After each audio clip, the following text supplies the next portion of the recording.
Hello everyone, my name is Kuldeep Singh Rathore and welcome in GATE वाला platform. Guys, आप सबको पता है आप लोगों के लिए काफ़ी ज़्यादा इन्फॉर्मेशन कलेक्ट करके आपको प्रॉपर तरीके से गाइडेंस करने के लिए गेट वाला के प्लेटफॉर्म पर टाइमली बेसिस पर बहुत सारी वीडियो आती रहती है।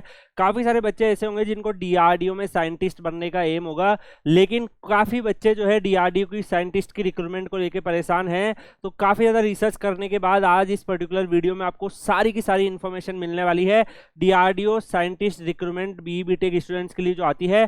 तो सब कुछ हम इसमें डिस्कस करने वाले हैं with authentic proof and authentic sources. तो गाइस, सबसे पहले अगर हम बात करें, आप में से काफी स्टूडेंट को पता होगा कि डीआरडीओ जो है, डीआरडीओ के अंदर अगर आप देखो तो डीआरडीओ के अंदर वैकेंसीज आती है। इस साल भी अगर आप देखो गेट 2024 के बिहाफ पर भी इन्होंने वैलिड गेट स्कोर कार्ड के बेसिस पर डायरेक्ट रिक्रूटमेंट के लिए शॉर्ट नोटिफिकेशंस रिलीज किया था, जिसमें इन्होंने मेंशन किया था कि 2024 के अंदर हम लोग नोटिफिकेशंस निकालने वाले हैं और उसके बाद साइंटिस्ट बी की रिक्रूटमेंट करने वाले हैं। तो गाइज, आप सबको पता है डीआरडीओ में जो साइंटिस्ट की रिक्रूटमेंट आती है गेट के स्कोर कार्ड के बेसिस पर आती है। गेट 2024 से भी शॉर्ट नोटिफिकेशंस जो है वो आज आया था। अगर आप देखोगे जब गेट के एप्लीकेशन फॉर्म भरना स्टार्ट हुए थे तब गेट इसके शॉर्ट नोटिफिकेशंस भी आए थे।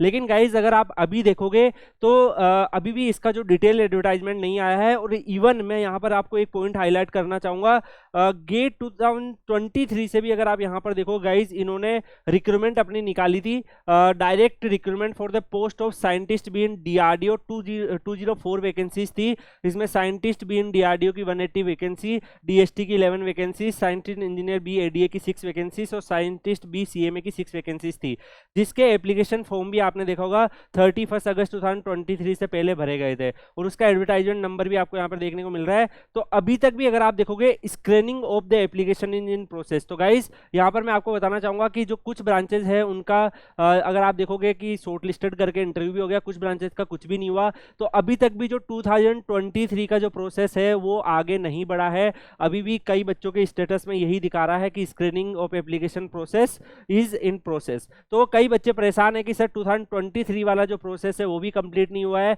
और 2024 से जो है शॉर्ट नोटिफिकेशन वो आ चुका है, लेकिन उसका भी डिटेल नहीं आ रहा है। तो क्या हो रहा है डीआरडीओ में ऐसा? तो ये सारे सवालों के जवाब आपको इस वीडियो में मैं आज देने वाला हूं। सबसे पहले मैं आपको एक चीज याद कराना चाहूंगा गाइज, आप में से काफी स्टूडेंट अवेयर होंगे, जब इसरो पहले आपका हर साल रिटर्न टेस्ट का एग्जामिनेशन लगभग लेता आ रहा था। आपने देखा होगा 2020 तक जो है इसरो ने अपने separate written test examination conduct किए थे और काफी सारे बच्चे अटेम्प्ट भी करते थे।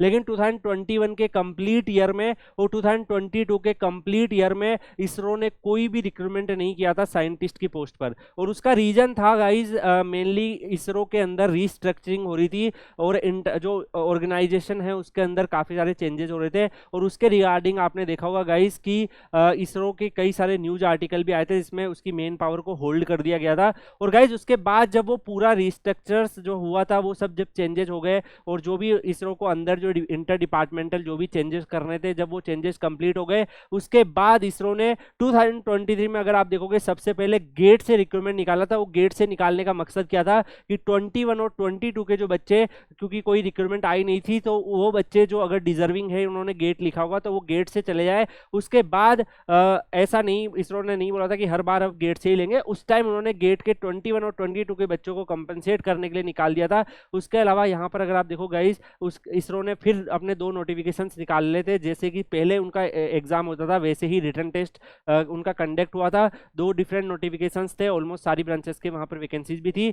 बट अगर आप वहां पर देख पा रहे एग्जाम पैटर्न में चेंजेस भी वहां पर देखने को मिले थे। तो गाइज, ऐसे ही मैं आपको बताना चाहूंगा डीआरडीओ जो है उसके अंदर भी अगर आप देखो गाइस तो डीआरडीओ में भी काफी सारे चेंजेस चल रहे हैं, बहुत सारी कमिटीज बनी है, बहुत सारे न्यूज आर्टिकल इसके रिगार्डिंग सर्कुलेट हो रहे हैं। अगर आप यहां पर देखो guys, nearly half of the DRDO mission mode project have been delayed. तो ये आप आर्टिकल देख सकते हैं। इसी के अलावा defence research development organisation mission mode project जो है ऑन डेट, इसके बारे में ये डिलेड हो रहा है। तो यहाँ पर जो है एक कमिटी भी बनी थी जिसके अंदर डीआरडीओ के जो अंदर है उसमें जो भी एग्जीक्यूटिंग जो है काफी ज्यादा बिग रिफॉर्म जो है वो कर रहे हैं। यहाँ पर अगर आप देखोगे जो कमेटी है वो ओवरसी करेगी, रिव्यू करेगी, इम्प्लीमेंटेशन करेगी।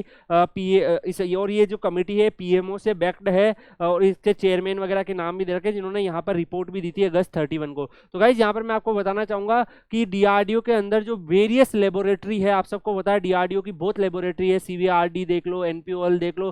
तो ऑलमोस्ट अगर आप देखोगे लेबोरेटरी का नंबर काफी बड़ा है। तो जो कोऑर्डिनेशन रिकमेंडेशन है उसमें काफ़ी ज़्यादा कमी आ रही थी, दैट्स वाई उसके अंदर भी वापस रिस्ट्रक्चरिंग हो रहा है, और जो लेबोरेटरी वगैरह बहुत सारे डिस्ट्रीब्यूटेड है उनको भी एक यूनाइटेड लेके आने की कोशिश कर रहे हैं। तो दैट्स वाई इसके अंदर जो रिस्ट्रक्चरिंग हो रही है, जो बहुत सारी चीज़ें हो रही है, दैट्स वाई जो रिक्रूटमेंट है वो थोड़ा सा डिले चल रहा है।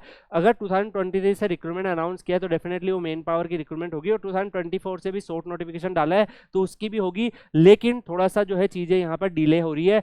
डिले होने का रीजन भी मैंने आपको यहाँ पर बताया है। यहाँ पर सिमिलरली अगर आप देखो गाइस, बहुत सारी ऐसे न्यूज आई है, over ruling oppositions from defence scientist, the union government is proceeding with the implementing the recommendation of higher powered committee lead by former principal scientific adviser. तो यहाँ पर ये नए जो भी कमिटी ने जो सजेशन दिए थे वो सब इम्प्लीमेंटेशन चल रहे हैं। तो गाइज आपको मेनली जो आपके रिलीवेंट है मैंने आपको बता दिया है। 9 मेंबर की कमेटी बनी थी, इन्होंने बहुत सारे जो है वो यहाँ पर इन्होंने डिसीजंस यहाँ पर दिए हैं, बहुत सारे सजेशंस दिए हैं, जिससे कि डीआरडीओ के जो इंटरनल स्ट्रक्चर्स है उसमें काफ़ी सारे चेंजेस ला पाए। तो इसमें डीआरडीओ आप सब देख पा रहे हैं क्लोज टू 50 लेब जो है वो अभी 50 लेब के टोटल डीआरडीओ के लेब चल रहे हैं, और स्ट्रेंथ जो है 30,000 है, जिसमें से 30% are from the scientific community, only 30%। आप सबको पता है डीआरडीओ एक साइंटिस्ट ऑर्गेनाइजेशन है, और 30,000 में से ओनली 30% जो है वो साइंटिफिक कम्युनिटी से बिलोंग करते हैं। इसके अलावा यहाँ पर 10,000 कॉन्ट्रैक्चुअल एम्प्लॉय भी यहाँ पर वर्क करते हैं डीआरडीओ के लेब में। तो रिफॉर्म करने की कोशिश की जा रही है डीआरडीओ के central to the government plans to boost defence manufacturing, जिससे कि डिफेंस की मैन्युफैक्चरिंग कर पाए, इंडोजीनियसली हम जो है बहुत सारी चीजें बना पाए। तो इन सब को करने के लिए ये कमेटी ने किया। दैट्स वाई जो डीआरडीओ की रिक्रूटमेंट है उसमें आप सब देख पा रहे हो काफी ज्यादा डिले आपको देखने को मिल रहा है। तो 2023 का भी प्रोसेस काफी आगे नहीं बढ़ा है, और 2024 का शॉर्ट नोटिफिकेशन आया है, उसकी भी कोई डिटेल एडवर्टाइजमेंट वगैरह नहीं आई है। उसका मेजर रीजन आपको यहाँ पर पता चल गया होगा। गाइज आप सबको पता है कितना डीप लेवल आप लोगों के लिए रिसर्च करी जाती है, जिससे कि आप लोग अवेयर रहो। तो जो स्टूडेंट डीआरडीओ में साइंटिस्ट बनने का एम देख रहे हैं, तो मैं उनको सजेस्ट करूंगा कि आप या तो अगर आपकी अच्छी रहेंगे तो आप आईआईटी एनआईटी में मास्टर्स ज्वाइन कर लो, आप मास्टर्स को प्रोसीड करो। जब डीआरडीओ का रिक्रूटमेंट आएगा तब आप एप्लीकेशन फिल कर सकते हैं, रिक्रूटमेंट जरूर आएगा, तब तक आपका मास्टर्स का भी ऑलमोस्ट कंप्लीट होने की कगार पे आ जाएगा, क्योंकि जो 2023 में ज्वाइन किए होंगे उनको अगर आप देखेंगे 2025 में उनका कंप्लीट हो जाएगा। तो ये भी पॉसिबिलिटी है। अदरवाइज आपको लगता है कि सर मुझे जो भी चाहिए तो आप कोई पीएसयूज भी ज्वाइन कर सकते हो, उस केस में फिर आपको पीएसयू से एनओसी वगैरह लेके डीआरडीओ में जाना पड़ेगा, तो वो थोड़ा सा टफ प्रोसीजर होता है। तो एज पर योर चॉइस आप वहां पर कर सकते हैं। मैं ये सजेस्ट नहीं करूंगा कि आप बैठ कर वेट करो, आप अपने टाइम को यूटिलाइज करो यार, कुछ ना कुछ सीखो, बहुत सारी चीजें हैं आपके पास, तो उनमें आप एक्सप्लोर करने की कोशिश करो। तो गाइज बाकी आप लोगों को और भी ऐसी अपडेट या इन्फॉर्मेशन जो है टाइमली बेसिस पर मिलती रहेगी। आप में से काफी बच्चों को ये दिमाग में कंफ्यूजन होगा, सर ओएनजीसी गेट से बहुत ज्यादा रिक्रूटमेंट लेके आता था,